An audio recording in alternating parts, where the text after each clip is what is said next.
नमस्कार, मैं हूं अनिल कक्कड़ और सच कहूं बुलेटिन में आपका स्वागत है। पेश है आज के मुख्य समाचार। प्रधानमंत्री नरेंद्र मोदी ने सोमवार को सांसदों और सभी राजनीतिक दलों से संसद के मानसून सत्र में तीखे से तीखे सवाल करने का आग्रह किया, लेकिन साथ में यह भी कहा कि शांत वातावरण में वह सरकार को जवाब देने का मौका दें।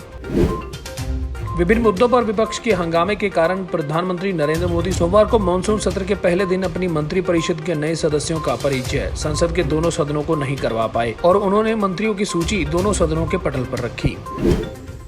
केंद्र के 3 नए कृषि कानूनों सहित विभिन्न मुद्दों पर कांग्रेस समेत अन्य विपक्षी दलों के हंगामे के कारण सोमवार को उच्च सदन की कार्यवाही 2 बजे तक के लिए स्थगित कर दी गई थी। संसद के मानसून सत्र के पहले दिन सोमवार को लोकसभा में प्रश्नकाल नहीं चल सका और प्रधानमंत्री नरेंद्र मोदी द्वारा मंत्रिपरिषद के नए सदस्यों का परिचय करवाए जाने के दौरान कांग्रेस समेत कुछ विपक्षी दलों की नारेबाजी के बाद सदन की बैठक को दोपहर 2 बजे के लिए स्थगित किया गया।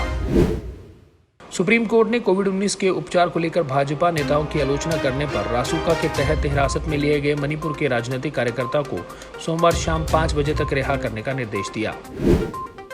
सुप्रीम कोर्ट ने सोमवार को केरल सरकार से आगामी बकरीद के त्योहार के मद्देनजर राज्य में 3 दिन के लिए कोविड पाबंदियों में छूट देने के खिलाफ दायर आवेदन पर आज ही अपना पक्ष रखने का निर्देश दिया। भारत में एक दिन में कोविड-19 के 38,164 नए मामले सामने आने के बाद देश में संक्रमितों की संख्या बढ़कर 3,11,44,229 हो गई है। वहीं संक्रमण से 499 और लोगों की मौत के बाद मृतकों की संख्या बढ़कर 4,14,108 हो गई। पिछले 104 दिन में संक्रमण से एक दिन में मौत के ये सबसे कम मामले हैं। शिवसेना के सांसद संजय राउत ने सोमवार को कहा कि प्रधानमंत्री नरेंद्र मोदी और केंद्रीय गृह मंत्री अमित शाह को इजराइल के स्पाइसवेयर पेगासस के जरिए पत्रकारों समेत कई लोगों की कथित जासूसी के मुद्दे पर स्पष्टीकरण देना चाहिए।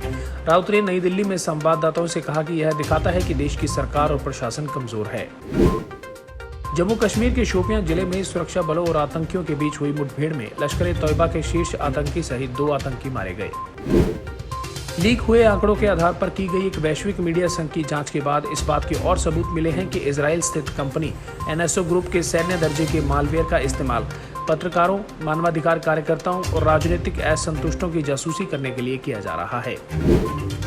पाकिस्तान के पंजाब प्रांत में डेरा गाजी खान जिले के एक राजमार्ग पर एक यात्री बस के एक ट्रक से टकरा जाने के कारण कम से कम 30 लोगों की मौत हो गई और 40 लोग घायल हो गए। जापान में 1 साल की देरी के बाद शुक्रवार से शुरू हुए ओलंपिक खेलों के लिए सैकड़ों पत्रकार भी टोक्यो पहुंच चुके हैं।